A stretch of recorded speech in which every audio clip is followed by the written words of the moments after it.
Assalamualaikum warahmatullahi wabarakatuh dan salam sejahtera. Bertemu kita lagi dalam sesi reka bentuk dan teknologi tahun 6 pada hari ini. Cikgu doakan agar murid-murid sentiasa dalam keadaan sihat dan ceria hendaknya. Baiklah murid-murid, hari ini kita akan belajar tentang bahagian kedua dalam reka bentuk dan teknologi tahun 6, iaitu di bahagian teknologi pertanian. Tajuk kita pada hari ini adalah berkenaan tentang pengenalan kepada hidroponik.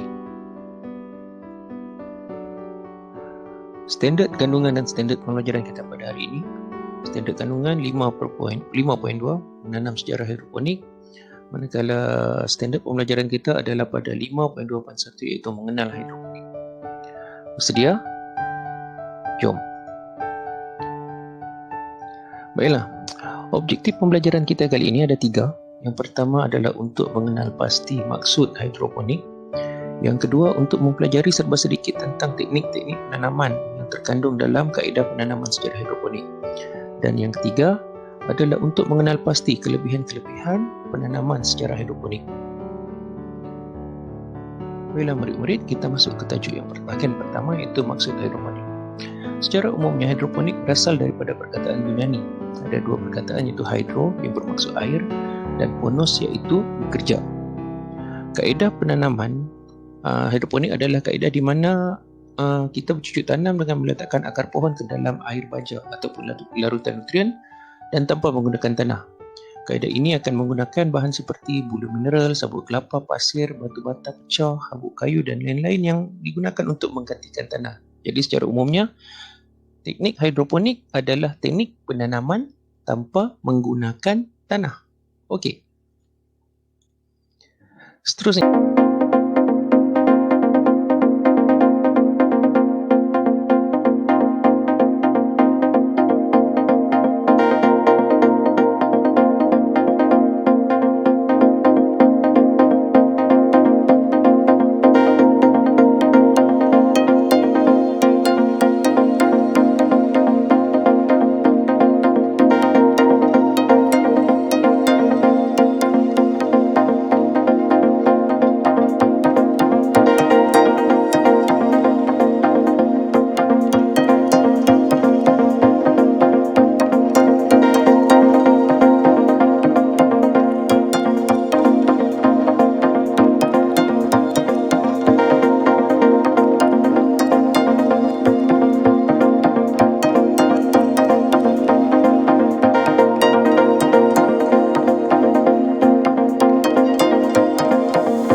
Dia ada teknik vertigasi, teknik water culture, teknik NFT, teknik aeroponik dan teknik UV flow. Ini untuk pengetahuan tambahan. Seterusnya, kelebihan-kelebihan penanaman secara hidroponik. Okey, yang pertama, penanaman boleh dilakukan di kawasan bermasalah, kurang air atau tiada saliran. Maksudnya, di kawasan-kawasan yang tidak sesuai untuk penanaman secara tradisional, kita boleh gunakan penanaman hidroponik di kawasan tersebut. Ini termasuklah di kawasan-kawasan bangunan tinggi, di kawasan-kawasan di mana bekalan air sangat kurang dan sebagainya. Kelebihan yang kedua, penanaman boleh dilakukan sepanjang masa. Ini bermaksud penanaman hidroponik boleh membantu petani ataupun peladang menanam tumbuhan sepanjang masa, tidak bergantung kepada cuaca ataupun musim. Selain itu, kelebihan yang 3, hasil pengeluaran lebih tinggi, di mana penanaman hidroponik akan memastikan tumbuhan yang kita tanam ataupun tanaman yang kita usahakan itu akan mengeluarkan hasil yang lebih tinggi dan juga ia akan mendapatkan hasil tanaman yang lebih berkualiti. Selain daripada itu, teknik penanaman hidroponik juga membantu pengusaha ataupun individu yang melakukannya kerana peralatan yang digunakan amat mudah dipasang.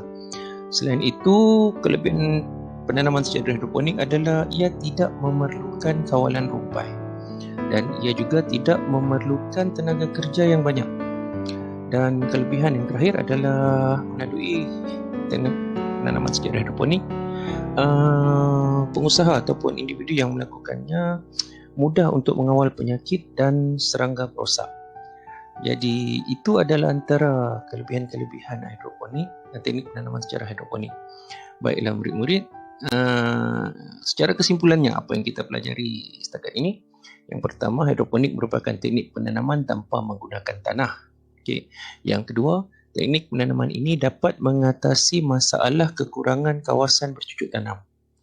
Dan selain itu, kesimpulan yang ketiga, kaedah hidroponik dapat membantu petani atau peladang mendapatkan hasil yang optimum. Dan kesimpulan yang terakhir, ia sesuai digunakan oleh berbagai peringkat umur. Itu saja untuk hari ini. Baiklah, sesi kita tamat. Diharapkan apa yang cikgu terangkan sebentar tadi dapat dipahami dan boleh menjadi pengetahuan ilmu untuk murid-murid semua. Sekian dahulu, bertemu kita lagi pada sesi akan datang. Jaga diri, jaga keluarga, patuhi SOP, kita jaga kita, terus belajar, terus berjuang, dan yang paling penting, cikgu rindu semua. Hai. Sampai jumpa lagi. Assalamualaikum.